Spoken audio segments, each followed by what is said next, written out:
Up arrive in the canyon, that's where I long to be, with my three good companions, just my rifle, pony and me.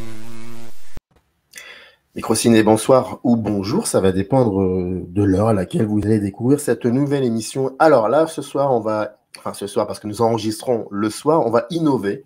C'est un fait croqué, mais un fait croqué avec deux personnes, deux chaînes YouTube. Alors, je vais vous expliquer un petit peu tout ça. Nous avons un gros projet, deux grosses émissions, deux lives qui vont arriver d'ici quelques semaines.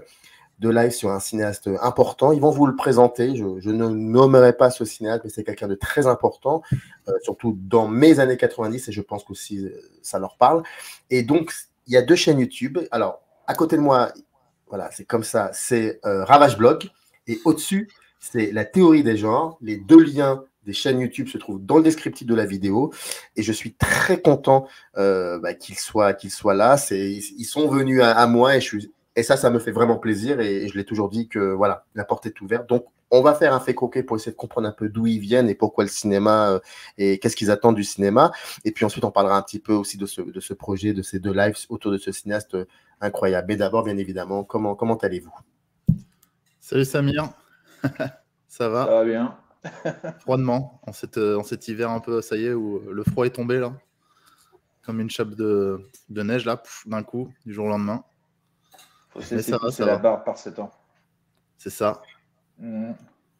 Alors, c'est qui ce cinéaste? C'est quoi ce cinéaste? Qui c'est qui peut en parler? Et puis surtout, peut-être m'expliquer un peu pourquoi ce cinéaste. Alors, c'est moi, toi qui as eu l'idée. Ouais, c'était suite à une discussion qu'on avait eue où tu m'avais proposé un sujet libre. J'avais réfléchi à 3 sujets très rapidement comme ça. Et dans les 3 sujets que j'avais proposés, il y avait John Woo. Mais c'était par le prisme d'un de ses derniers films, de son dernier film en date d'ailleurs. Non, pardon. Si, c'est son dernier film en date. Pardon. Il y en a un autre là qui va sortir, mais c'est anecdotique. Qui était Manhunt, qui est un film mal aimé, mal reçu. Bref.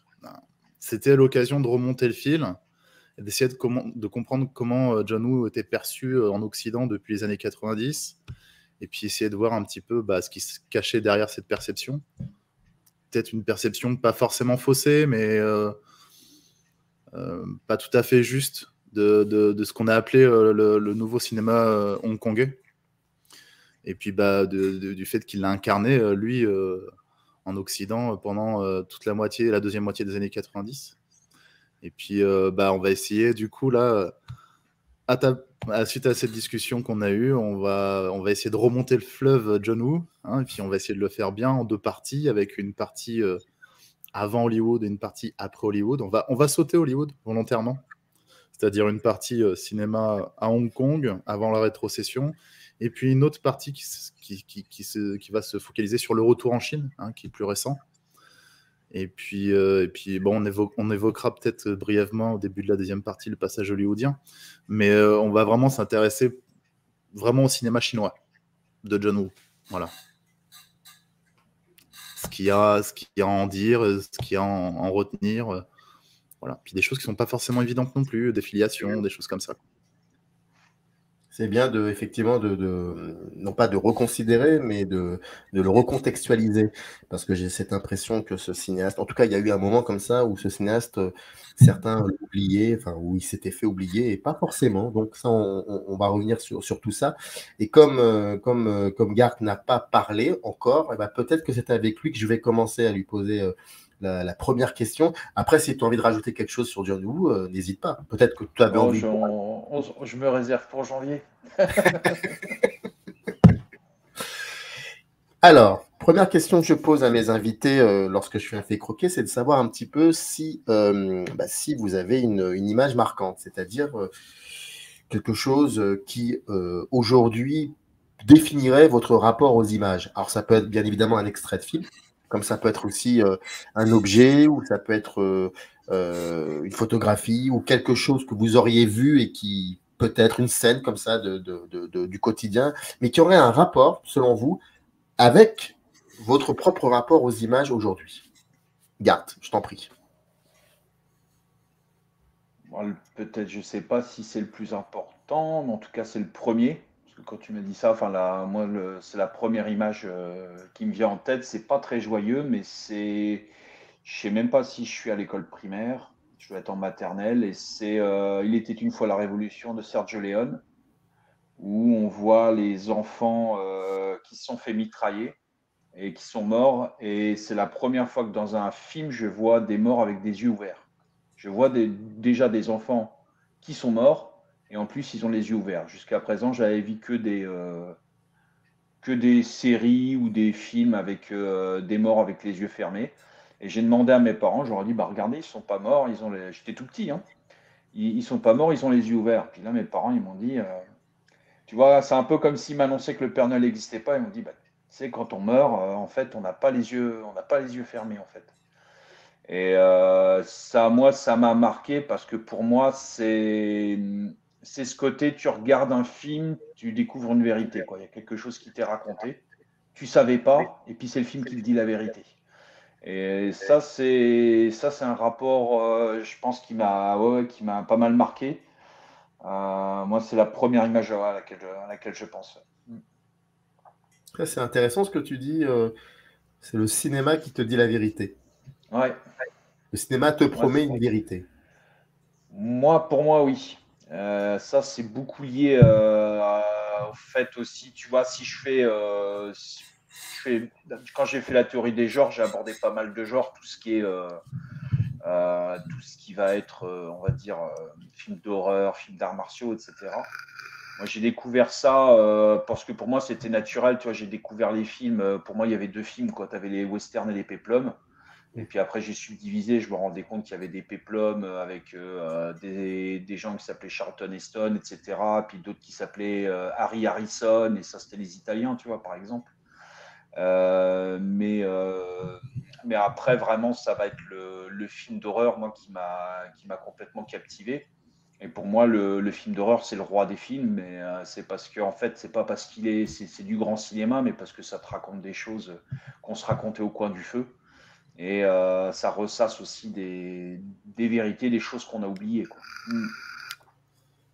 On va développer ça quand on arrivera sur l'échelle, parce qu'il y a 2-3 questions là que je pourrais poser, mais là, on est parti pour l'heure. Et donc, Michael, ça serait quoi cette image marquante? Ou alors peut-être pas. Peut-être qu'il n'y a pas d'image marquante, je ne sais pas. Mais est-ce qu'il y en aurait une? Là, tout de suite, j'ai repensé à... Alors, je pensais à des séquences de films, parce que, évidemment, je connais l'émission, donc je me prête un peu au jeu, j'avais essayé d'anticiper.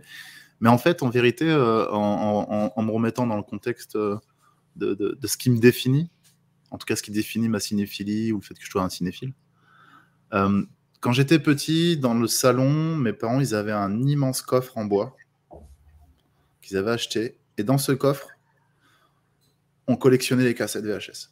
C'est-à-dire qu'il y avait ce qu'on enregistrait au magnétoscope à la télé. Et puis on allait acheter télécassettes, fameux journal télécassette. Moi, gamin, en train de découper les jaquettes et de les collectionner. C'est comme ça que j'ai appris le nom des réalisateurs. Je veux dire, la première fois que je me suis intéressé au nom d'un réalisateur, c'est dans Télécassette. C'est un film de Carpenter. Je crois que c'est la première fois que j'ai lu le nom d'un réalisateur, c'est John Carpenter. Un film sur la 5e, genre New York 97, quoi. Et voilà. Et donc, du coup, moi, je suis un enfant des années 80, du début des années 80. Et c'est vrai qu'il y a la toute puissance du cinéma Amblin, si tu veux, Retour à le futur, E.T., tout ça et tout. Donc il y a ça, mais moi, quand tu ouvrais en fait la malle à cassette, ce que tu trouvais, c'était Terminator, Robocop, Predator, Jason les Argonautes, Mal, Mutant Aquatique en Liberté, enfin des trucs comme ça. Beaucoup de séries B ou de cinéma un peu. Moi, en fait, je suis plutôt, voilà, c'est plutôt, en fait, ma cinéphilie, c'est ce coffre. J'ai un peu une cinéphilie de vide-grenier, c'est vrai. C'est-à-dire que j'ai tendance à ouvrir un coffre et je vais piocher comme ça un peu au hasard. J'ai pas de choses qui me guident autre que juste l'envie déjà de regarder l'objet. Et puis après, effectivement, je vais aller plutôt vers des films comme ça que vers des films plus mainstream. Même si ça reste quand même mainstream, mais bon. Ça l'est devenu. C'est peut-être ça l'est devenu. Ouais, ça l'est devenu, on va dire. Ouais, parce que c'est vrai qu'à l'époque, c'était quand même pas très bien vu. C'était pas défendu. Moi, je sais que quand j'ai dit ça quand même, hein, que c'était bien attaqué, hein, ces films-là.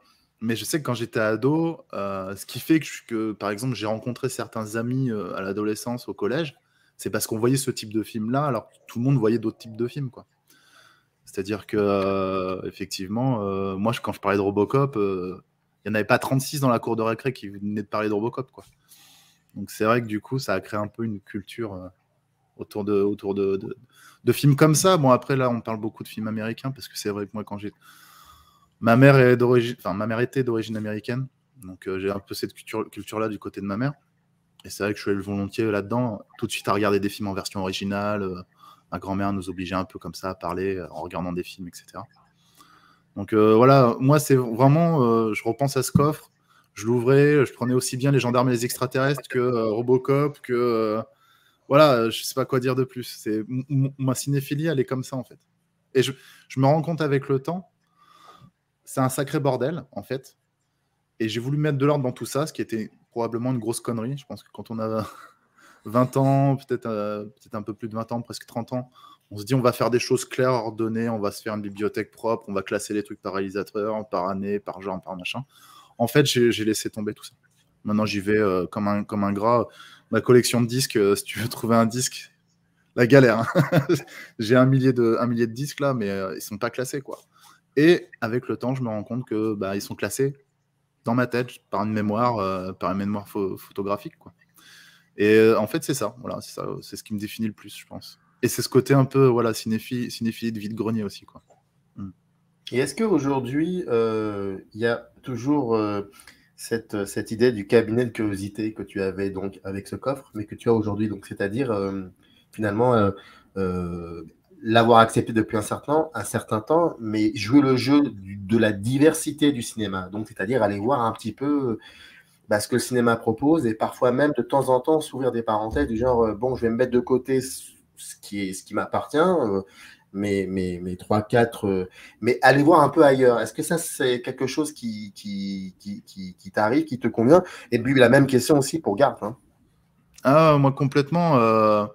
D'ailleurs, ça s'illustre dans les dernières vidéos que j'ai faites, notamment celle que je viens de faire, que j'ai mis en ligne tout à l'heure sur Excalibur, où je vais avoir un panel de films en face de moi, et les films, ils vont venir à moi, quoi. C'est pas moi qui vais aller à eux. Donc, et après, effectivement, je vais regarder aussi bien des films qui vont être plutôt d'une autre époque que je vais me faire parfois des plaisirs coupables à regarder ce qui vient de sortir.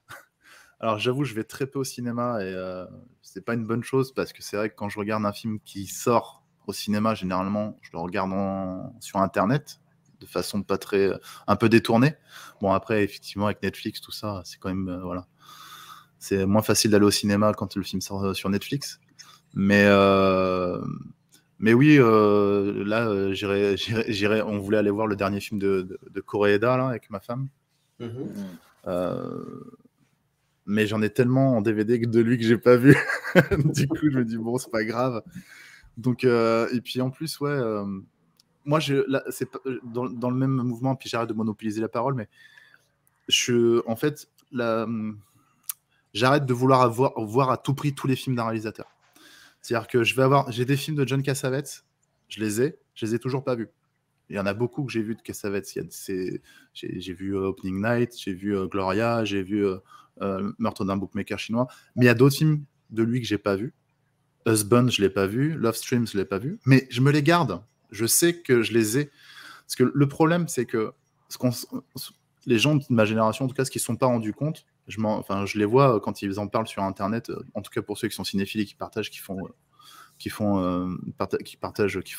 circuler la parole, c'est que à force d'aller voir tous les films d'un réalisateur, par exemple, au bout d'un moment, quand tu les as tous vus, bon, évidemment, il reste qu'on peut en parler, mais pour les redécouvrir, c'est toujours compliqué. C'est-à-dire qu'il faut soit les amener à quelqu'un, avoir quelqu'un avec soi pour pouvoir le redécouvrir à travers ses yeux. Mais il y a toujours, si tu veux, moi, Robocop, j'aimerais bien le voir pour la première fois. Tu vois, c'est fini. Je l'ai vu des milliers de fois, c'est mort. Tu vois, il y a quelque chose qui s'est perdu aussi, quoi. Et avant le DVD, avant Internet, et encore presque même, je dirais, avant la cassette ou au balbutiement de la cassette, il y avait vraiment l'idée que le film, c'était un événement, quoi. C'est-à-dire, tu le voyais, et puis après, t'en reparlais, et tu cultivais le souvenir de ce film, et c'était comme ça que tu créais, en fait, une espèce de réflexion, un attachement, en tout cas, à ce que tu avais vu dans le film, quoi. Et là, j'ai envie de revenir vers ça, donc c'est pour ça que je reste insensible un petit peu à la folie de devoir tout voir tout le temps, d'être ou dans les clés de l'actualité ou à fond à 200% dans... Moi, j'ai vu tout John Carpenter et je regrette. Il y a des films que j'aurais dû garder pour plus tard. Enfin, bon, voilà. Non, mais c'est marrant parce qu'avant que Garde prenne la parole, c'est marrant parce que il y avait comme ça il y avait une fois je voulais voir Husbands de Cassavetes et je devais avoir je sais pas moi peut-être c'est de 22 ou 23 ans, et quand j'ai commencé à le regarder, il était diffusé sur le ciné-club de François Mitterrand, de Frédéric Mitterrand, pardon. Ouais. Et c'était le vendredi soir, si je me trompe pas. Si je me trompe pas, ouais, je crois que c'était ça. Et dès les premières minutes, je sais pas pourquoi, je me suis dit, c'est pas pour moi, pas pour l'instant. Il y a des choses peut-être que je vais pas comprendre. J'y serais pas, je serais pas sensible. Et puis je l'ai revu à l'aune de mes 40 ans, et là, oui, j'ai été content de l'avoir vu à l'aune de mes 40 ans, et puis j'ai compris beaucoup de choses, et je trouve que c'est un film effectivement assez remarquable. Donc je vois très très bien, mais bon, je ferai l'idée de rendez-vous, quoi. Hein. C'est ça, c'est l'idée de rendez-vous. Est-ce qu'il y a de ça aussi pour toi, Garde? En fait, c'est un peu, j'ai un peu du mal à l'expliquer, mais en fait, si tu veux, j'avais un appétit débordant pour l'imaginaire quand j'étais môme, et un appétit débordant pour le cinéma, tu vois, les deux en même temps. Et j'ai été amené à voir certains films par amour pour l'imaginaire, d'autres par amour pour le cinéma. Et quand j'ai été ado, je me suis dit, bah, en fait, je suis cinéphile, et puis certainement, peut-être qu'il y a plus tard, quand je serai adulte, j'aimerais des films, et puis certains films que j'aime maintenant, ils vont disparaître, j'en aurai plus rien à faire. Et puis ça s'est pas du tout passé comme ça. C'est-à-dire que là, une fois que j'avais vu vraiment, j'étais tombé en extase devant des films de Kurosawa, de Bresson. J'ai continué, si tu veux, avoir du cinéma d'auteur, tu vois, quand je regarde des films récents, tu vois, que je trouve magnifiques, etc., c'est des films de Souleymane Cissé, je sais pas, Naomi Naomi Kawase. Kawase, voilà, j'adore. Elle revient Je souvent. tout le monde avec ça. Tu vois, des trucs comme ça. Mais ce qui se passe, c'est que le cinéma de genre, ça m'a rattrapé. C'est-à-dire que l'argument de la beauté, c'est pas un argument, quoi. À un moment donné, il y a des choses qui sont laides et qu'il faut regarder en face. Il y a des choses qui sont régressives qu'il faut regarder en face. Et, effectivement, des fois, je peux regarder des chefs-d'œuvre, et puis j'ai un sentiment peut-être de grâce, de talent, de choses comme ça. Je peux même des fois regarder des cinéastes un peu avant-gardistes. Tu vois, j'ai pas plongé à fond dans Godard, mais par exemple, tu vois, j'ai beaucoup apprécié des choses comme Jonas Mekas ou des trucs comme ça. J'aime bien le cinéma de la modernité, j'aime bien René, j'aime bien Chris Marker, tu vois. Et quand c'est des cinéastes que non seulement j'ai vus, mais que j'ai appris. Parce que tu sais, on en parlait aussi en fac, parce que je lisais aussi des revues qui étaient doctes en la matière, tu vois. Et je me disais, c'est un peu drôle de le formuler comme ça, parce qu'il n'y a pas vraiment de progrès dans l'art. Mais tu sais, quand tu parles de grands auteurs comme ça, tu te dis, bah, le cinéma, il va vers un au-delà, tu vois, il progresse, on fait des nouvelles choses et tout. Et moi, avec le cinéma de genre, le cinéma d'arts martiaux ou le cinéma d'horreur, j'ai l'impression de revenir en arrière, au contraire, vers des choses essentielles qui existaient avant le cinéma, quoi. Tu vois, des choses vraiment que tu peux pas oublier, ou peut-être qu'on a oublié, mais qu'on nous rappelle, quoi. Et moi, je pense que ça L'enfance. vient du fait de Ce serait l'époque. l'enfance alors. Ce serait ton enfance alors qui te rappelle. Non, c'est pas mon Non. enfance. Non, non, je pense que nous, enfin, le monde dans lequel on vit, on a oublié certaines choses, si tu veux. Un peu de primitif, quoi. Oui, Des choses. il y a des choses, par exemple, quand je regarde un film d'auteur, si tu veux, comme un film comme The Square de Ruben Östlund, avant de voir le film, avant de voir le film, moi j'entends parler que c'est le point de vue, par exemple, que va avoir le cinéaste, tu vois, sur un programmateur d'une salle d'art, qui va tu vois, qui va être un gros loser, si tu veux. Et ce côté sarcastique, ça vient du point de vue de l'auteur. Parce que tu vois, il y a une politique des auteurs, on voit ça comme ça. Et en fait, bah, s'il se passe ce qui se passe, c'est parce que l'auteur, il l'a voulu. Mais Ruben Östlund, moi j'ai vu le film The Square, il dit quelque chose quand même de bien plus grave. Quand tu regardes le film, ce personnage comment dire, de programmateur de salle d'art, en fait, c'est pas du tout un escroc, Tu vois, c'est pas du tout un tartuffe. Il connaît très bien, il dit des choses extrêmement pertinentes sur l'art. C'est quelqu'un qui a sa pertinence. Mais par contre, il connaît très bien l'art, mais par contre, voilà, il se fait virer à cause d'une vidéo YouTube. Tu vois, à un moment donné, c'est des rapports de force, quoi. Par exemple, si tu vois les cinéphiles qui disent, par exemple, qu'ils aiment le cinéma, tu vois, les cinéphiles, ils vont te dire, oh, le cinéaste japonais, il y en a trois, quoi. Il y en a trois d'intéressants, quoi. Quand tu vas sur YouTube, on ne te dit pas, non, non, connecte-toi 3 jours dans l'année, c'est bon, quoi. Il y a un moment donné, il y a des rapports de taille, tu vois, qui se font là, il y a des rapports de concurrence. Et il y a une tempête qui vient, tu vois, il y a une tempête qui vient et qui arrive, et on se la prend dans la face, et tu peux avoir l'éducation que tu veux, tu peux être très intelligent, tu peux être beau, ça veut rien dire. À un moment donné, c'est pas quelque chose qui te protège, tu vois. Et moi, j'ai vraiment vécu dans un monde où on valorise tout ce qui est beau, tout ce qui est vrai, tout ce qui est esthétique, tout ce qui est du rapport à la vérité, mais c'est une vision du monde, si tu veux, enfin, qui est un peu aveuglante, quoi. Et effectivement, pour moi, le cinéma de genre, c'est pas pareil. Tu vois, on t'en vient à des imaginaires anciens, une sagesse ancienne. Tu regardes La Mouche de David Cronenberg. La Mouche, c'est quelqu'un, tu vois, qui te dit qu'il est l'avenir, qu'il est la nouvelle génération, mais tout le monde le trouve répugnant, quoi. Parce que tu as aussi des phénomènes d'attraction, de répulsion, tu vois, qui sont liés à ça. Et pour moi, c'est une autre manière de voir les choses, en fait, que pourra pas avoir, si tu veux, le cinéma, peut-être un cinéma peut-être plus artistique, ou en tout cas qui sera moins perçu, je pense, par un milieu de critique ou de cinéma plus artistique, quoi. C'est autre chose. C'est l'imagination, c'est des choses un peu dévoyées, un peu obscures qui prennent le relais, quoi. C'est pas du tout prévu parce que moi j'avais prévu de essayer de comprendre un petit peu d'où vous venez, mais là je peux pas faire autrement et je suis obligé de poser la question. Alors, pourquoi vous avez créé vos chaînes YouTube? Tu vas, je commence. Mais, En alors, fait, moi, c'est un concours de circonstances. En fait, c'est pas vraiment une chaîne YouTube. Si tu veux, ouais, j'avais un blog. Oui, c'est Et vrai. en fait, si tu veux, j'ai rencontré un gars à Poitiers que je connaissais de vue, si tu veux, on s'était vu dans des concerts de rock ou de métal et tout. Et lui, il bossait dans une radio. Puis il m'a dit, bah, ça te dirait pas de faire de la radio chez nous. Donc j'ai fait une émission de radio.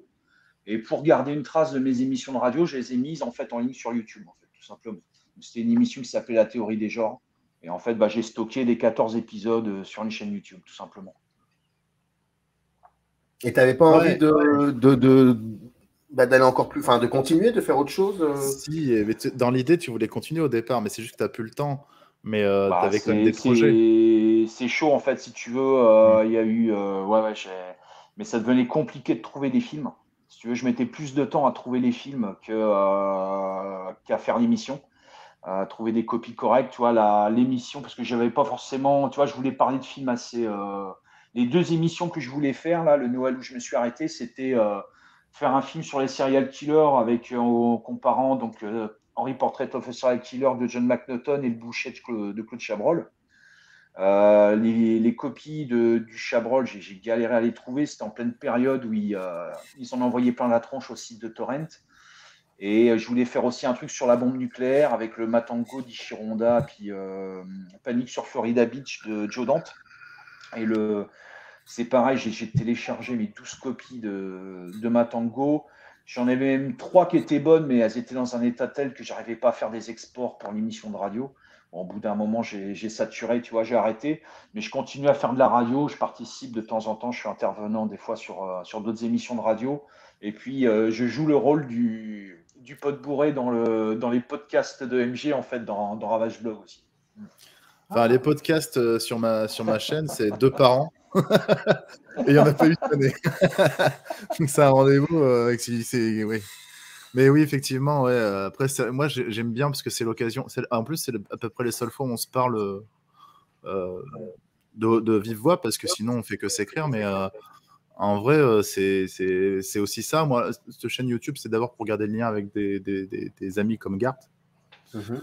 Et puis, plus personnellement, parce que il y a un rapport à l'écriture.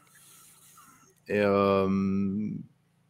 alors, c'est pas tout à fait vrai. Au départ, c'était plus de la réaction, de la critique un peu à chaud, un peu malin. D'ailleurs, le nom de ma chaîne, Ravage Blog, c'était vraiment avec cette idée d'être un peu, si tu veux,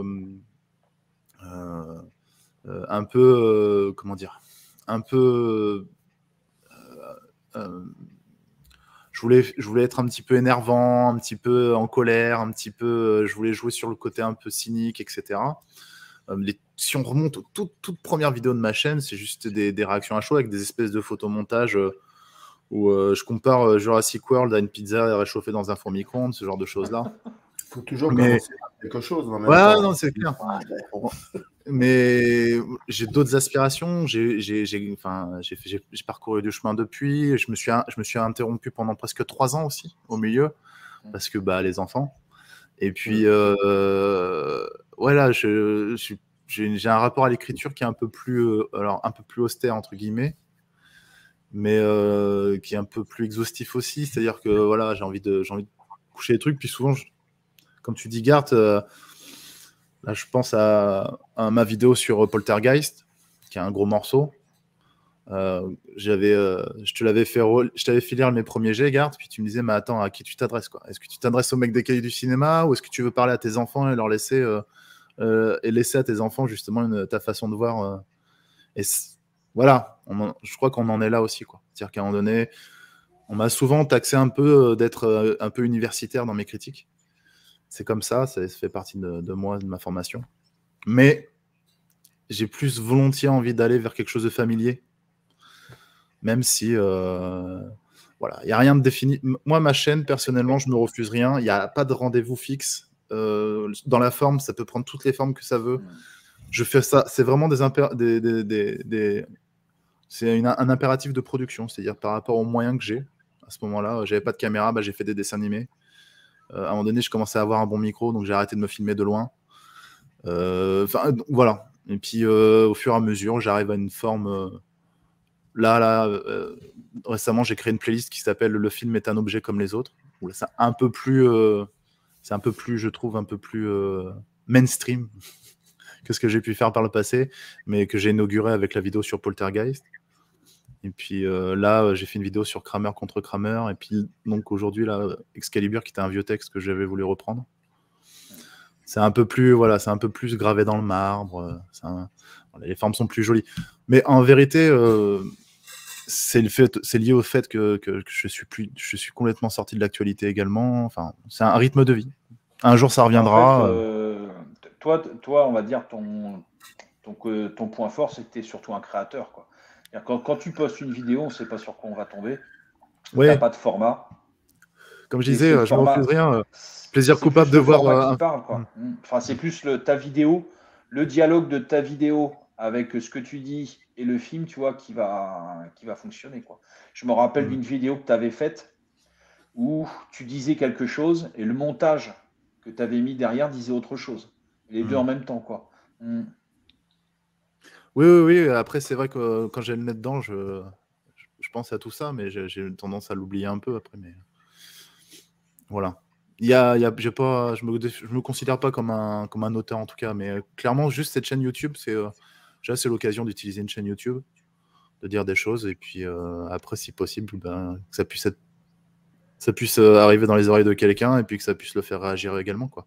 On en parlait en préambule de cette émission avec Samir, mais que la parole circule, quoi. Déjà, rien que ça, moi j'en ai besoin aussi, hein. Je veux dire, ma femme, elle aime beaucoup le cinéma, mais elle est pas cinéphile, quoi. Des fois, je l'initie un peu à penser au film autrement, en parlant des films qu'elle aime, etc. Mais je me sens un peu seul dans mon coin. Au travail, on parle pas de ça. J'ai pas d'amis dans mon entourage proche, j'ai pas d'amis pour parler de ça. Donc oui, ma seule façon d'en parler, c'est à travers cette chaîne YouTube. Et j'en ai besoin, c'est vital, quoi. C'est-à-dire, depuis gamin, de toute façon, j'ai besoin de penser à ça. Puis c'est un rapport au monde, hein. Voilà. Là, clairement, quand je parle du dernier film Hellraiser, c'est d'abord un phénomène de pop culture, de quand j'étais gamin, dans les vidéoclubs, tout ça, ces espèces de films d'horreur, juste la jaquette à nous interpeller, tout. Qu'est-ce que c'est devenu aujourd'hui, quoi? C'est juste devenu un défilé de figurines à collectionner chez Disney, quoi. Et c'est une façon aussi de voir le monde, quoi. Voilà. Est-ce que la cinéphilie pour vous deux, au départ, donc peut-être vers la fin de l'enfance, le début de l'adolescence, voire même quand vous avez 20 ans, est-ce qu'elle a été un moment aussi collective, cette cinéphilie, ou toujours solitaire? Non, gavée collective. Justement, moi, ça a été une souffrance, le fait d'être devenu adulte et puis d'avoir fondé une famille et de m'être éloigné de tout ça. Mais oui, c'était collectif. Avec Gert, on s'est connus à la fac. Moi, ça a été collectif, enfance, adolescence et grave solitaire, une fois rentré dans la vie active. Ça m'a d'ailleurs pas mal questionné parce que sur plein de choses. À la fois sur les velléités artistiques du cinéma, tu vois, parce que je me suis dit, comment tu peux décemment dire à des gens que l'art c'est formidable, que c'est l'exigence, tu vois, artistique, à des gens qui, tu vois, ont clairement aucun intérêt de s'investir là-dedans. Tu vois, vont dépenser une énergie folle à aller à des séances de cinéma qui sont clairement pas adaptées aux horaires de boulot, alors que tu as des méga CGR, tu as l'impression que c'est fait exprès pour les gens qui débauchent, tu vois, avec je sais pas combien de places de parking et de kebab aux alentours. Enfin, c'est des trucs de fou. Et à la fois sur la notion de divertissement, parce que moi, tu vois, je suis né dans les années 80, j'étais ado dans les années 90.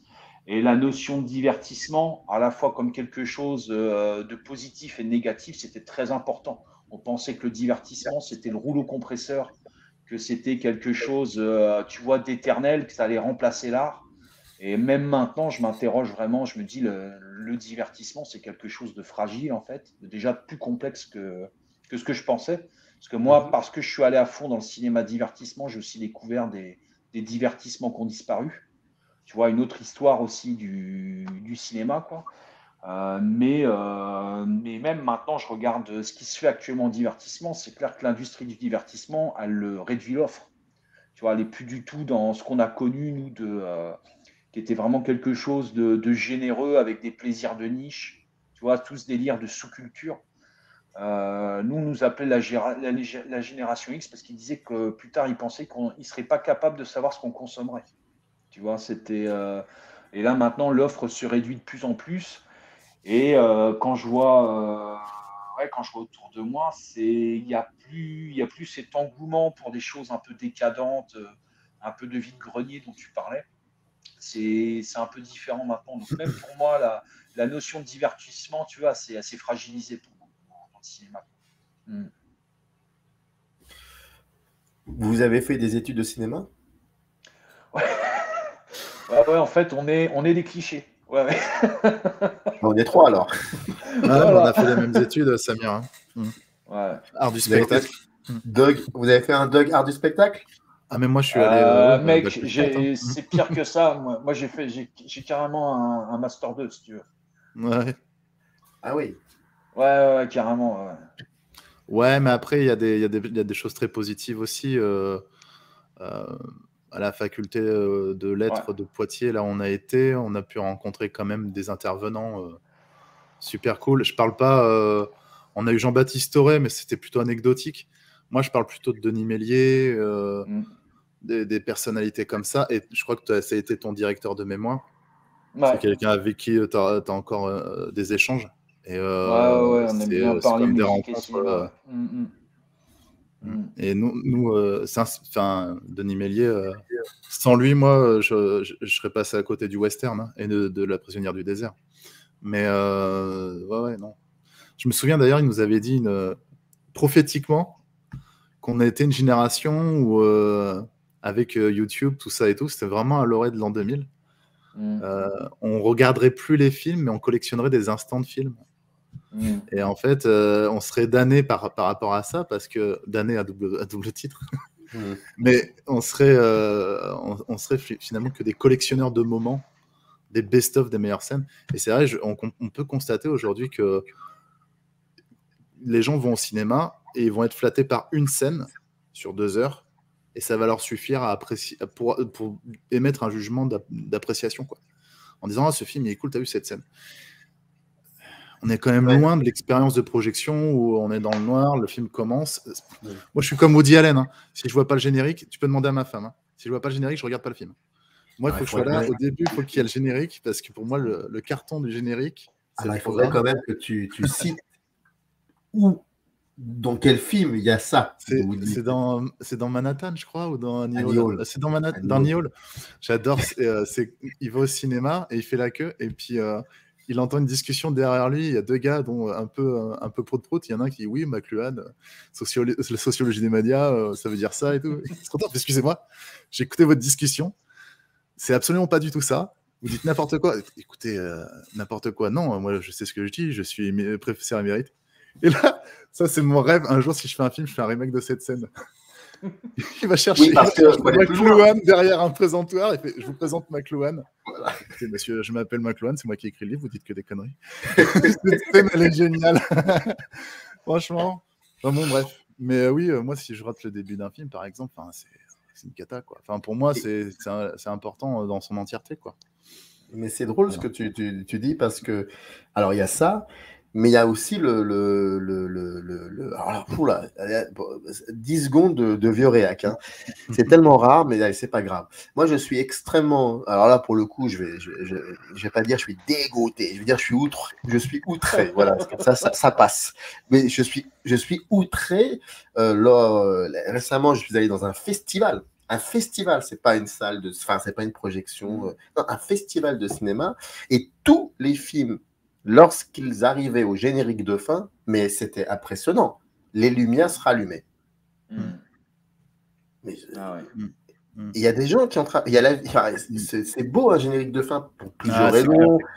Parce que surtout tu vois qu'il y a des gens qui sont en vie, qui ont fait quelque chose de ce film, et puis surtout tu as l'impression qu'on te retient la dernière page d'un livre. Ouais. Et je sais que un de mes enfants me dit souvent, c'est plutôt ma fille, me dit souvent, mais tu es pratiquement le seul à rester. Mais ça c'est quelque chose. Enfin, je n'arrive pas à concevoir.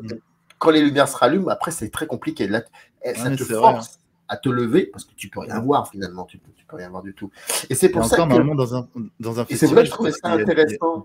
C'est peut-être même la meilleure des choses que j'ai aimé dans les films Marvel, le fait qu'à la fin il y avait toujours et donc ça poussait les gens à rester et je trouvais ça génial. Bon, après le reste c'est pas peu importe. Est-ce que vous avez, alors il y a un mot moi qui revient souvent dans ma bouche et qui revient souvent aussi dans les quelques émissions fait croquer que j'ai pu faire, et c'est un mot important pour moi, parce qu'on est aussi ça. Est-ce que vous avez eu ce qu'on appelle, ou vous en avez un peu parlé, mais peut-être qu'il y en a eu d'autres avant, des passeurs?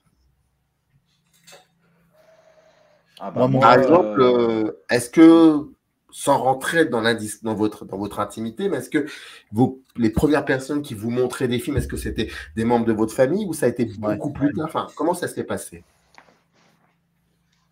Bah écoute, moi je vais te le dire direct, mon père il était projectionniste quand j'étais gamin, au cinéma Le Richelieu à La Rochelle, pour ceux qui ont connu, entre l'Olympia et Le Richelieu. Donc moi, mon grand frère, lui, il a baigné complètement là-dedans, il avait des affiches de cinéma dans sa chambre quand il était bébé.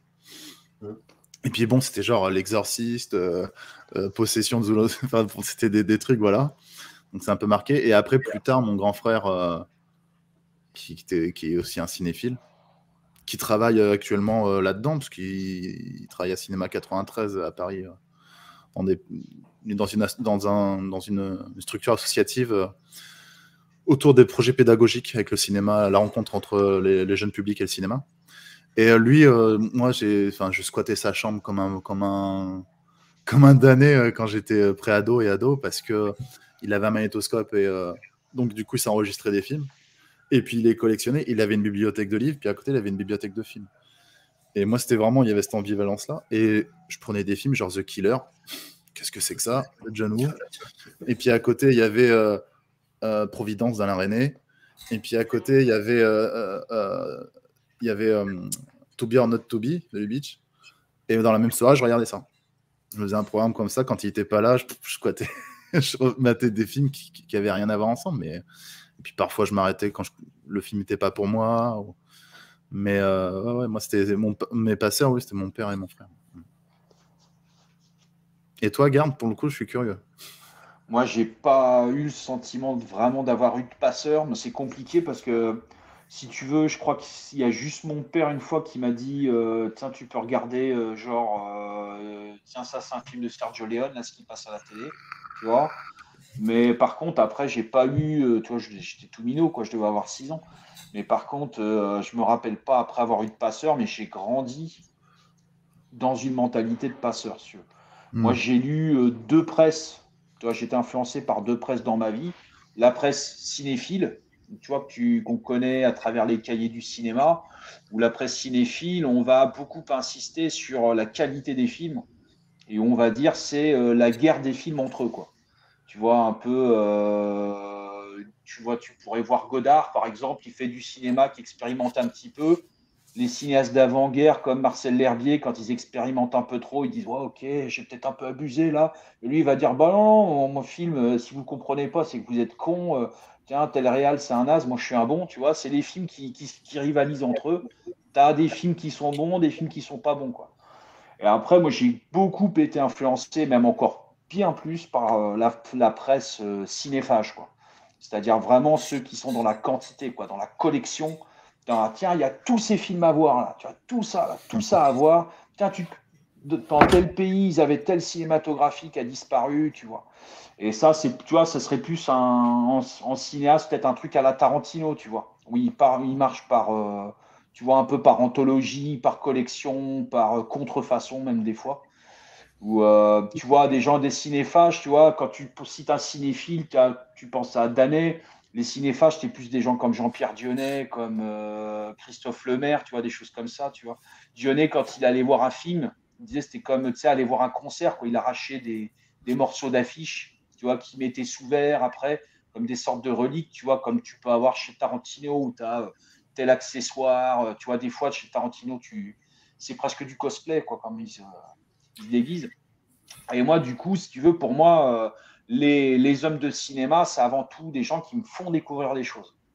Ça, c'est moi, mes passages préférés des cahiers du cinéma, pour moi, c'est pas la partie critique, c'était les pages C'est bleues, notre. les Les, entretiens. les entretiens, d'accord. Ouais, tu vois, les pages bleues, tu sais, c'est là où ils mettaient tiens, on va faire un dossier sur Larry Cohen, on va faire un dossier sur le cinéma de science-fiction russe, on va faire un dossier sur. Moi, c'était ça que je kiffais quand je lisais les cahiers positifs. Les Mm. critiques, je trouvais ça assez relou, quoi. Mm. Mais je voudrais rebondir sur une chose parce que c'est très intéressant et très troublant ce que tu disais sur les cinéphages, cinéphiles. Moi, personnellement, je n'arrive pas à, Mm. comment dire, à trouver une définition aussi. Enfin, pour moi, on aime le cinéma et il y en a effectivement qui sont un peu plus fous que les autres, comme vous Mm. deux et moi. C'est-à-dire qu'il faut qu'on en voit, on en voit, on en voit. Mm. Et moi, pour moi, ça reste avant tout de la cinéphilie. Mais tu vois ce que tu dis sur, t'as des gars qui vont penser Dionnet, puis t'as des gars qui vont penser Danet. Mm. Mais c'est marrant parce que quand tu entends, il y a des possibilités de l'entendre d'ailleurs sur la radio, enfin il y a des replays, tout ça. Quand tu entends Danet te parler de sa cinéphilie des années, enfin quand il était gosse, voire même ado, je vous jure, c'est apprendre des paroles par cœur. Enfin, c'est des trucs que Dionnet faisait aussi. Donc je pense Oui. quand Godard, dans les années 60, sans qu'il a plus de 25 ans, 30 ans, Mm. il racontait souvent qu'il s'amusait parfois dans la journée à marcher sur les Champs-Élysées et il se disait, tiens, telle heure, là, il se disait, quand il passait devant un cinéma qui a affiché Rio Bravo et que ça faisait 1 heure que le film venait de commencer, il disait, tiens, là, Stumpy est en train de dire ça. Enfin, ça, c'est des réactions de cinéphiles, c'est un peu comme Dionnet. Donc, j'ai pas l'impression, selon moi, qu'il y ait vraiment des différences. Après, après, bon, Dionnet n'est pas un critique de cinéma. Oui, bah voilà. Voilà, il y a de ça aussi. Mais c'était aussi un passeur, par contre. C'est un passeur, Dionnet. Ouais. C'est un super passeur. Enfin, Il n'y a aucun problème à ça. En Et fait, pas si tu qu'au veux, cinéma, d'ailleurs. c'est pas à titre individuel. C'est vraiment en termes de courant. Tu vois que moi, je vois ça. Quand je lis les cahiers du cinéma, je lis des choses que je ne pourrais jamais lire dans la presse cinéphage. Quand je lis les cahiers du cinéma, on me dit que le cinéma américain est ultra violent. Voilà. Essaye les films d'horreur chiliens, c'est autre chose. Je veux dire, c'est quand une presse cinéphage, elle va aller dans les marges. Elle va te parler de choses qui ont disparu, si tu veux.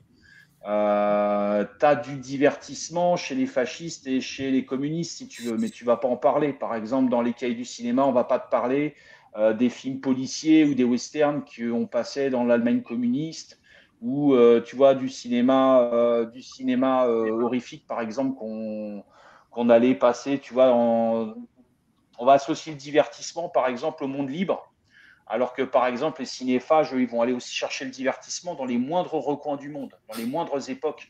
C'est une autre manière de voir les choses parce que les cinéphages, ils sont collectionneurs. Eux, l'argument de dire ce truc c'était pas assez bien, ça a disparu, tu vois, c'est pas un argument quoi. Eux, ils ont un rapport affectif aux choses et ils peuvent aller, tu vois, comme dans une brocante, te sortir un vieux bibelot et te dire ah quand même, regardez tout ce qu'il y avait. Ouais, mais tu vois, par exemple, je pense que c'est parce que c'est aussi tout simplement une ligne éditoriale. Tu vois, par exemple, la ligne éditoriale des Cahiers depuis 20 ans, elle est complètement différente de ce qu'elle a été dans les années à partir de 62, 63 jusqu'à 73. C'est-à-dire qu'aujourd'hui, le cinéma, enfin, il y a beaucoup de critiques de cinéma qui ont émaillé les Cahiers pendant 20 ans, qui sont américanophiles. Enfin, ils sont très portés par le cinéma américain, voire même le cinéma de genre. Il y en a un, par exemple, Vincent Malauza. Je veux dire, il est à fond film de genre, Vincent Malauza. Mais c'est vrai que, en fait, je crois que c'est juste une question éditoriale. Chaque année, chaque décennie, il y a toujours une nouvelle équipe. Il y a donc une nouvelle éditoriale, enfin une nouvelle ligne éditoriale.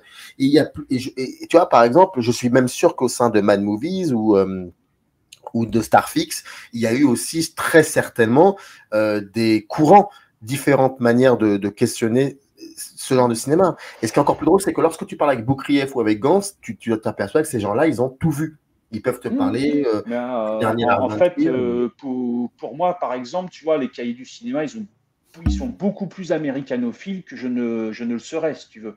Moi, j'aurais pas fait, par exemple, des bons articles sur la guerre des mondes. La guerre des mondes. Ou je t'aurais pas dit que J.J. Abrams, c'est super et tout. Moi, je les aurais plutôt défoncé, ce genre de truc. Mais par contre, oui, tout à fait, Titanic, mon Dieu, quelle horreur, quoi. Mais effectivement, c'est pas tout à fait ça. C'est que la mentalité cinéphage, elle va vers les marges. Donc, ça peut te donner des choses étonnantes aussi. Tu vois, il y a des gens qui vont considérer que le plus grand cinéaste français ou francophone, je sais pas comment on pourrait dire, tu vois, c'est pas Godard, mais c'est Jean Rollin, par exemple. Ouais. Tu vois, c'est spécial. Et ils vont te dire parce que c'est un cinéaste anti-réaliste. D'accord. Et anti-réaliste, c'est autre chose. Ça fait pas du tout référence au réalisme au cinéma. Ça veut dire, mais Jean Rollin, tu peux pas faire ça, t'as pas d'argent. Je sais, mais je vais quand même le faire. Mais Jean, c'est pas réaliste. Ça veut dire ça. Et les gens qui te disent ça, c'est des gens qui aiment Georges Bataille. C'est des gens, tu vois, c'est vraiment une poussée vers la marge, vers des choses qui sont fragiles, tu vois, qui peuvent et qui sont pas forcément liées on va dire, à l'exceptionnel, à la qualité, mais qui sont tout de même fragiles. Tu vois, pour lui, Rollin, il considérait par exemple que le fantastique, c'était quelque chose de cheap. Tu vois, c'était des choses qui vieillissaient, qui devenaient désuètes, qu'on se refilait les uns les autres, tu vois, qui étaient plus liées à l'imaginaire. Et pourtant, enfin, je me rappelle quand il avait fait La Nuit des Horloges, à quel point il était soucieux de filmer, tu sais, là, ces musées là de curiosité, parce qu'il avait peur que ça disparaisse. Il avait appris qu'il y avait un musée qui avait fermé, le musée de la préfecture qui avait fermé à Paris. Il voulait filmer le même en Italie ou je sais pas quoi. C'est la mentalité de cinéphage, c'est vraiment une autre, pour moi, c'est une autre manière de vivre le cinéma, mais de manière collective aussi, à travers des magazines, des choses comme ça. Et tu vois, et ce qui est drôle parce que, pas récemment, mais il y a quelques mois de cela, j'avais interviewé un écrivain de cinéma qui avait pris le temps d'écrire un bouquin sur Philippe Clair. Et moi, je me vois en train de demander à lire le livre et en discuter avec lui. Et je me revois à 20 ans me dire mais c'est pas possible, c'est de la merde ces films-là. Mais pourquoi? Et c'est très drôle 20 ans plus tard, ou 25 ans plus tard plutôt, de se dire mais attends, il y a un gars, il a pris quelques mois de sa vie, il faut absolument, il se passe un truc, il faut vraiment qu'on en discute. Et effectivement, ce qu'il en dit, c'est très beau. Et j'étais là à dire, parce que les films de Philippe Clair sont pratiquement, il faut les restaurer, c'est très compliqué. Et en fait, c'est ça qui est assez passionnant. Mais Après, moi, je trouve que ça, pour moi, c'est de la cinéphilie, hein, finalement. Après, bon, c'est pas très grave, ça. Moi, je C'est l'ai intéressant. vécu comme ça, si tu veux. Pour moi, la cinéphilie, c'était un peu, comme je disais, un peu, tu sais, la guerre des films. On va Ouais, prendre les ouais. films entre eux, on va voir lesquels sont bons. Et pour moi, la cinéphagie, c'était plus le cinéma contre le reste du monde, quoi. On défend, si tu veux, l'idée de cinéma et de cinéma encore plus comme imaginaire, si tu veux, contre ce qui vient à l'extérieur. Et tu vois, par exemple, un faux raccord chez Jean Rollin, tu vois, c'est pas forcément quelque chose qui est porteur de sens, mais c'est porteur de quelque chose de très fort. Tu vois, par exemple, Jean Rollin, à un moment donné, il avait peur d'arrêter le cinéma parce qu'il avait dialyse tous les jours. Il disait, putain, je commençais un tournage, il fallait que j'aille à la dialyse. Puis un jour, il s'est dit, bah merde, je vais quand même pas m'arrêter de faire du cinéma parce que j'ai dialyse, quoi. Donc il tourne le matin, tu vois, il fait jour, l'après-midi, il va à dialyse, et puis il revient le soir, il tourne le contre-champ, tu vois, champ, il fait jour, contre-champ, il fait nuit. Allez, bam, tu vois, nique sa mère, la dialyse, le cinéma, il passe, quoi. C'est tout. C'est qu'à un moment, il y a un moment donné, c'est plus une question de liberté que de talent, le cinéma, quoi. Moi, c'est vraiment quelque chose que j'ai appris. Il y a peut-être un an de ça, tu vois, il y a Chu Yuan qui est mort, qui est un cinéaste qui faisait des films de Wu Shapian, tu vois, des films de kung-fu dans les studios de la Shaw Brothers dans les années 60 et 70. Ce mec-là, moi, je pense que c'est un bon cinéaste, mais je veux dire, c'est pas Bergman, tu vois. Et quand il est mort, ça m'a fait un truc. Parce que c'était un cinéaste, tu vois, à la base, son cinéma, ça devait concurrencer les James Bond. Tu vois, ça devait être du cinéma purement commercial. Et il y avait une liberté de ton, un sens de la divagation, de l'élucubration. C'est une liberté que je souhaite à tout le monde, hein, que ce soit même aux plus grands artistes, quoi. Être libre à ce point-là, c'est quand même incroyable, quoi. Et c'est quelque chose de communicatif pour le spectateur. Ça donne Ah, espoir, c'est en clair. tout cas. Est-ce que YouTube, ce média, offre la possibilité à énormément de personnes de pouvoir parler comme ça de tous les cinémas, en parler. Après, la qualité de leurs propos, ça c'est un autre sujet, hein, on pourrait aussi en parler. Mais est-ce que ce média-là, comparé à la radio, à la télévision, à la presse écrite, mais aussi la presse Internet, est-ce que YouTube vous y trouvez plus de diversité, de possibilités, des choses que vous ne voyez pas ailleurs, dans bien évidemment la manière de parler cinéma, le rapport au cinéma, de parler de tous les cinémas. Est-ce qu'on trouve de tout sur YouTube et pas forcément ailleurs?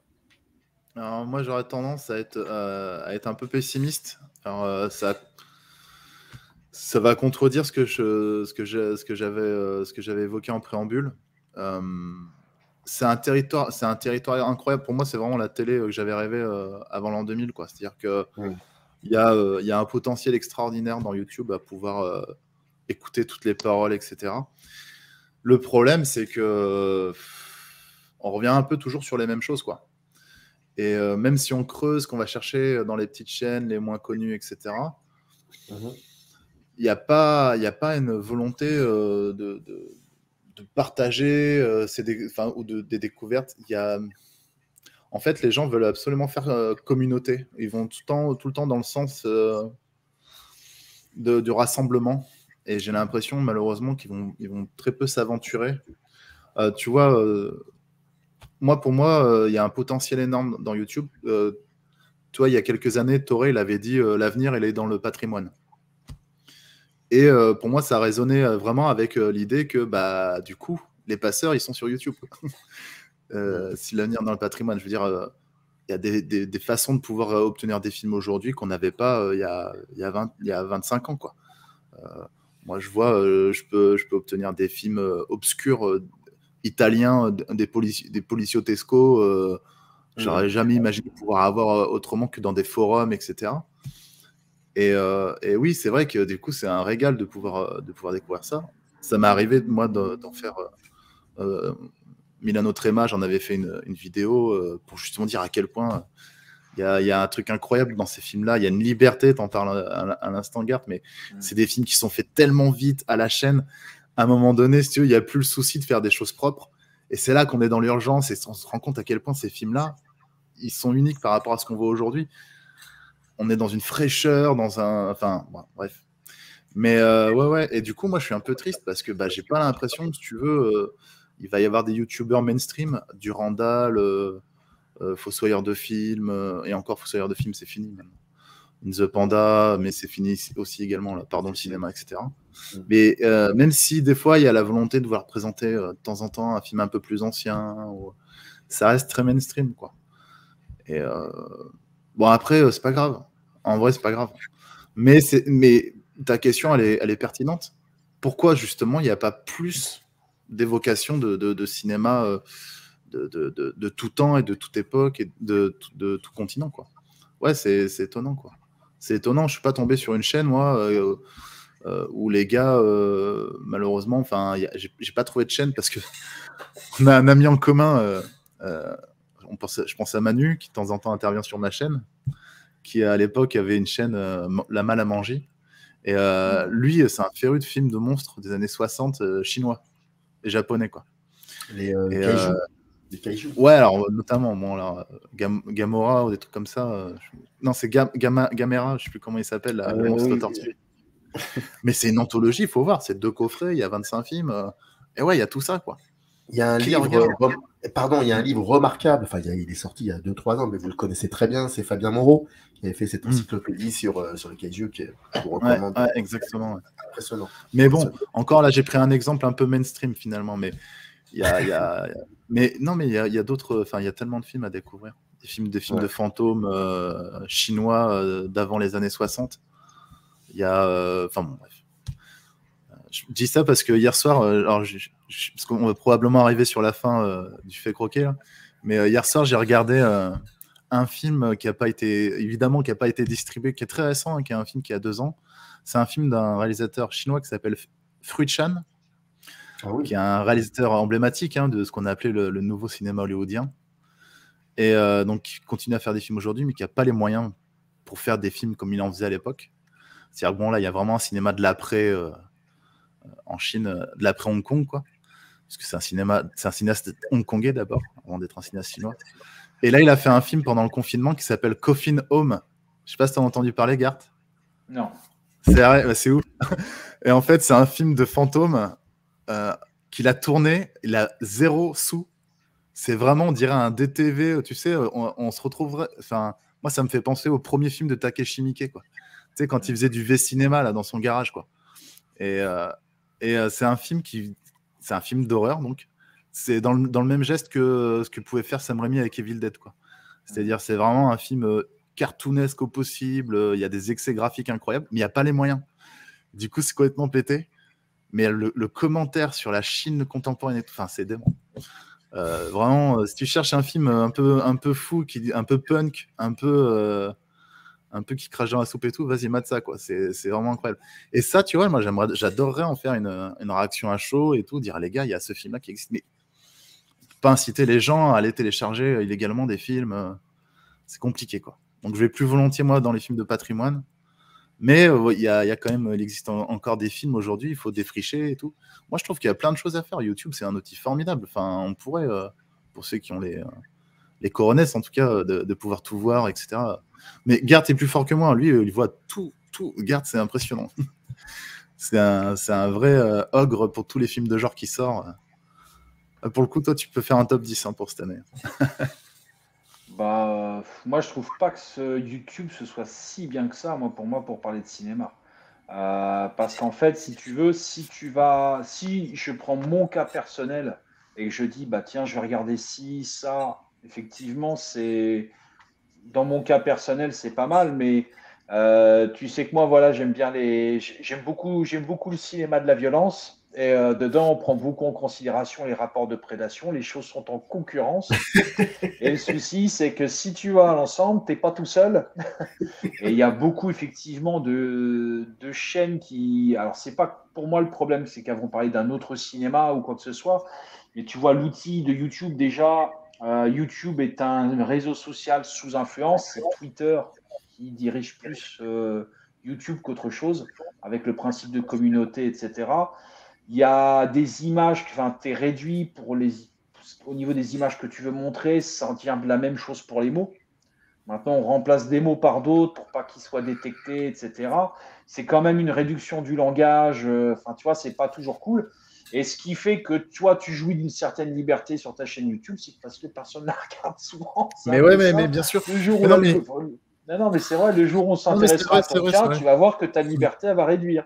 Ah ouais, mais Donc, c'est vrai, tu as raison. pas, Moi, j'ai pas cette conscience-là, c'est parce que c'est vrai que, enfin, j'ai pas, mais tu as raison, hein. En fait, je suis un peu un contrebandier, moi, sur YouTube, parce que du jour tu où, vois, par effectivement, exemple, j'avais des jeunes étudiants une fois, on projetait un Peckinpah au Dietrich, et j'ai expliqué la scène de viol des chiens de paille dans la salle à de jeunes étudiants en plein délire, tu sais, post-Weinstein et tout, quoi, pour ouais, expliquer tu le disais qu'ils principe, s'intéressaient pas à que la mise en c'est pas scène, eux, tout à c'est juste... fait la fille qui change d'avis, mais que c'est la scène qui change un peu de nature, que c'est aussi des images mentales que se peut faire tu sais, le personnage de Dustin Hoffman pendant qu'il est à la chasse au Dahu, tout ça.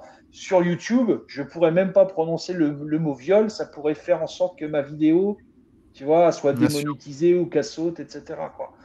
Donc c'est compliqué, c'est-à-dire Mais il y a des moments que c'est bien de laisser parler, ne serait-ce que les images. Parce que, là, ce que tu viens de dire, je trouve que c'est un exemple parfait.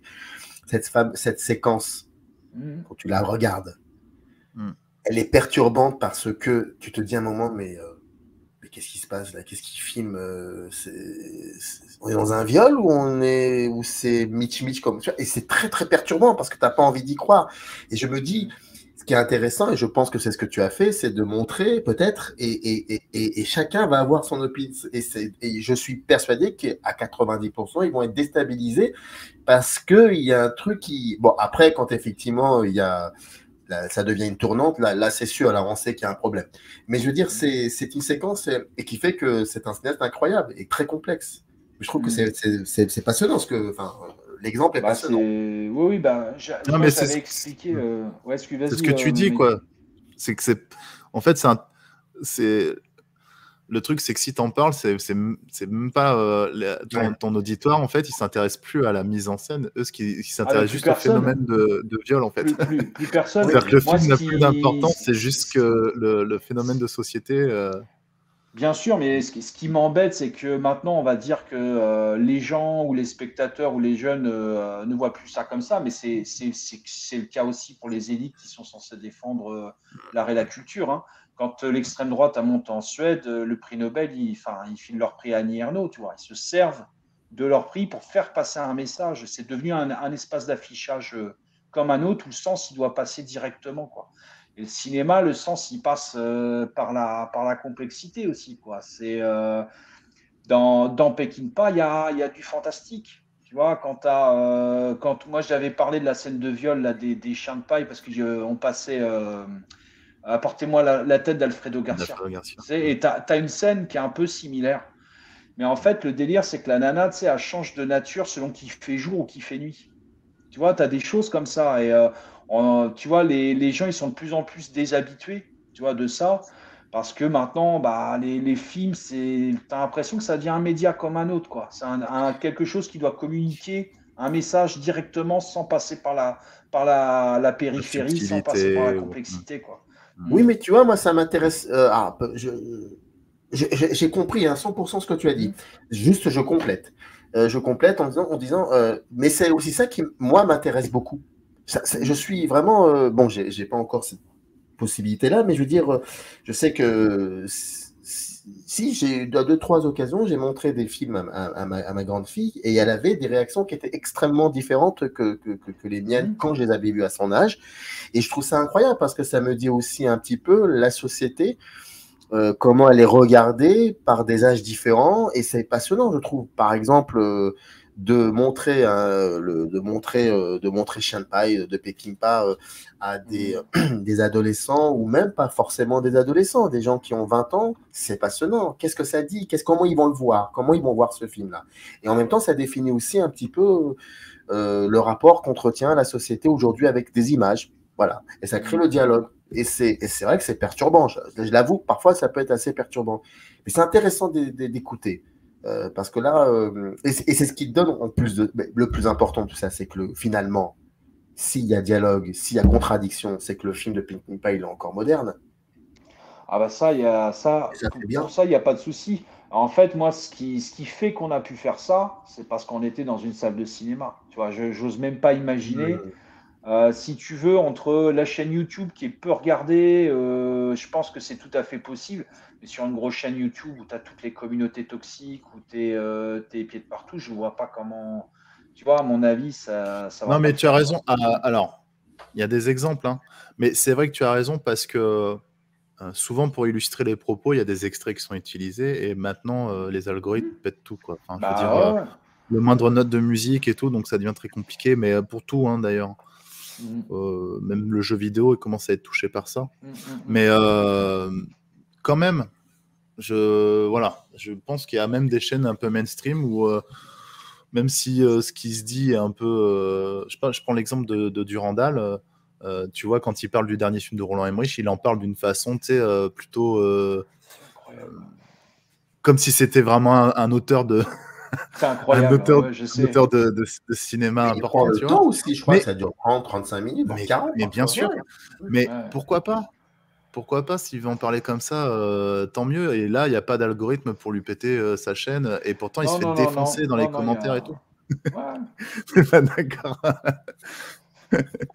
Mais bref, en vrai, bon. Moi, je voulais juste terminer sur pourquoi YouTube, pourquoi je fais ces vidéos. Récemment, dimanche dernier, quand je suis allé chercher mes enfants chez mes beaux-parents, parce qu'on travaillait le dimanche. Et donc, du coup, sur le chemin du retour, mon fils me dit, parce que là, on en reparlait à table, il me dit, ouais, on va jouer à la PlayStation en rentrant et tout. Je dis, Benjamin, j'ai pas envie de jouer à la PlayStation, j'ai une vidéo à terminer que j'aimerais bien, j'ai pas le temps, j'ai jamais le temps. Au moins, quand j'ai un peu de temps, faire juste ça. Il me dit, ouais, t'es toujours sur YouTube à faire tes vidéos, pourquoi tu fais tes vidéos sur YouTube et tout, quoi. Et je lui dis, et toi, quand tu fais tes dessins, pourquoi tu fais tes dessins?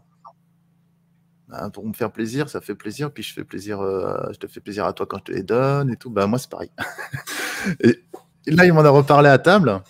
Et puis, tu vois, dans l'intervalle, l'autre soir, on a regardé avec les enfants, on s'est fait une soirée à la maison, et on regarde des vieux films.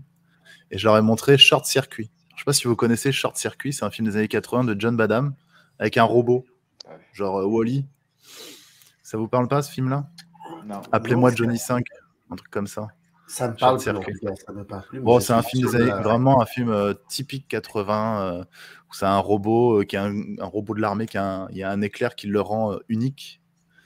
Il a ce qu'on appelle une singularité, et donc du coup, il devient un peu vivant et tout. Et puis après, il s'attache avec des acteurs. Il y a Steve Guttenberg, enfin, bon, des acteurs emblématiques de cette époque-là.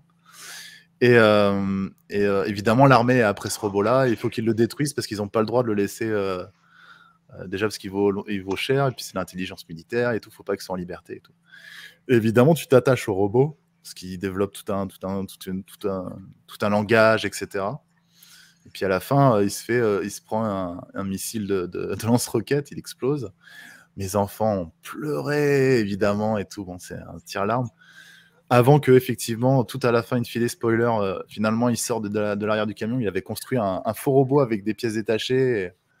Et c'est bon, il est sauvé. Donc, mon fils avait le smile. Et là, tout à l'heure, à table, il me dit, au fait, j'ai repensé au film. Et là, j'ai l'impression, ma femme m'a regardé, elle fait, tu vois qu'il te ressemble, ton fils. Et il fait, oui, mais en fait, je crois que ce film, c'est pour nous faire comprendre à quel point on peut aimer les robots. Et parce les robots peuvent avoir des sentiments et tout. Et je lui dis, mais oui, mais en fait, l'idée, c'est surtout que toi, tu t'attaches au robot. Bah bon, voilà. Et finalement, en fait, la chaîne YouTube, c'est aussi ça, quoi. C'est arriver à. C'est un peu puéril, mais c'est aussi ce geste-là qui est amusant, quoi. Moi, quand là, je vais te parler d'Excalibur, je vais le faire. Il y a un petit côté un peu réac. Les films d'avant, on n'en fait plus comme ça. Enfin, il y a une petite phrase comme ça où je dis c'est un peu l'ancien monde l'ancien temps contre le nouveau monde. Mais c'est ma façon d'être un peu puéril aussi, et puis voilà. C'est tout ce que j'avais à dire. Dans quelques semaines, ça sera, je pense, courant janvier. On va faire donc 2 émissions, 2 soirées, 2 lives. vous en avez parlé dès le début, consacré à John Woo, et c'était important en amont, tout simplement, de montrer, de présenter un petit peu les deux invités, la chaîne YouTube Ravage Blog et la fausse chaîne YouTube la théorie des genres. Mais en tout cas, les liens sont dans le descriptif de cette vidéo. C'était un plaisir de discuter avec vous. Vraiment, pour le coup, c'était un dialogue. Et pardonnez-moi si je vous ai interrompu à 2-3 reprises, mais en tout cas, c'était assez passionnant. Et puis, on se retrouve en janvier, donc pour ces 2 lives. Et voilà, pour l'instant, on n'a pas encore précisé les dates, mais ça va venir. C'était un plaisir. Merci en tout cas à vous. Merci Samir pour ta gentillesse et ta disponibilité. Hein. Vraiment, merci beaucoup. Bonne soirée. Et à bientôt. Bonne soirée. Up arrive in the canyon, that's where I long to be, with my 3 good companions.